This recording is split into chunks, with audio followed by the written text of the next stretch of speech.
आजच्या या व्हिडिओमध्ये आपण स्क्वेअर करण्याची अतिशय सोपी अशी ट्रिक पाहणार आहोत जी तुम्ही आधी पाहिली नसेल।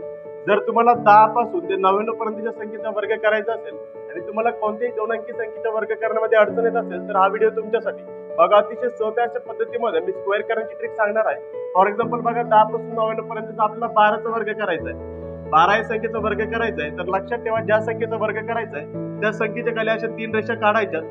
मग काय करायचं बघा, पहिल्या संख्येचा वर्ग या ठिकाणी, त्यानंतर बघा या तिघांचा गुणाकार या ठिकाणी, दुसरी संख्या आहे तिचा वर्ग या ठिकाणी।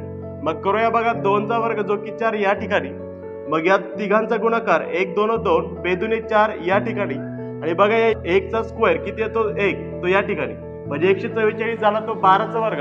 आता आपण आणखी थोड्या अवघड संख्येचा वर्ग पाहूया। फॉर एक्झाम्पल आपल्याला 92चा वर्ग करायचा आहे। मग 92चा वर्ग करायचा तर बघा त्या ठिकाणी आधी 3 रेषा काढूया।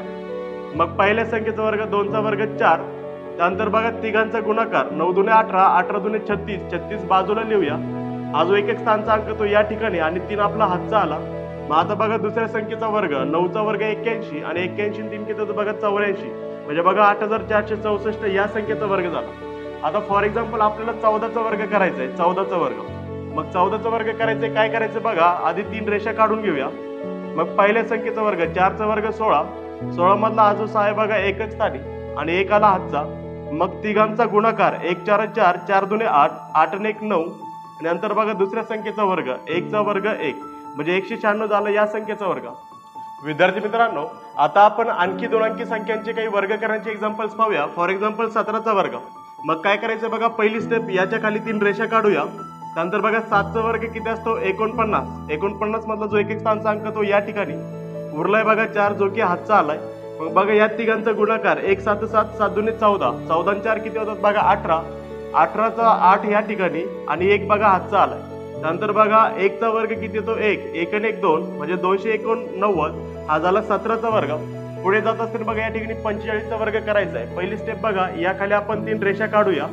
त्यानंतर 45चा वर्ग कसा करायचा बघा, आधी 5चा वर्ग करूया। मग 5चा वर्ग 25 येतो। मग हा जो 5 आहे बघा या ठिकाणी आणि आपला 2 हातचा आलाय। मग बघा या तिघांचा गुणाकार 4 5 20 20 दुने 40, मग 40 आणि 2 42 होतात। 42 मधला 2 या ठिकाणी आणि 4 हातचा आलाय बघा 4 हातचा आहे। त्यानंतर या 4चा वर्ग दुसऱ्या संख्येचा वर्ग 4चा वर्ग 16 आणि 16 आणि 4 किती होतात बघा 20, म्हणजे 2025 हा झाला 45चा वर्ग। आता हा जो तिसरा वर्ग आहे बघा 88चा, हा थोडा अवघड जाऊ शकतो। करायचं काय बघा, पहिली स्टेप तशीच आहे, 3 रेषा मारायच्यात। त्यानंतर बघा 8चा वर्ग करायचा आहे। पहिल्या संख्येचा वर्ग जो की 64 आहे। मग 8चा वर्ग 64 झाला। मग या ठिकाणी 4 लिहूया। बघा हातचा आलाय 6, नंतर तिघांचा गुणाकार 8 8 64 आणि 64 दुने होतात बघा 128, मग 128 आणि 6 किती होतात 134 होतात। मग बघा 4 एकक स्थानचा अंक या ठिकाणी आणि तब्बल 13 हातचा आलाय। 13 हातचा तसाच ठेवूया।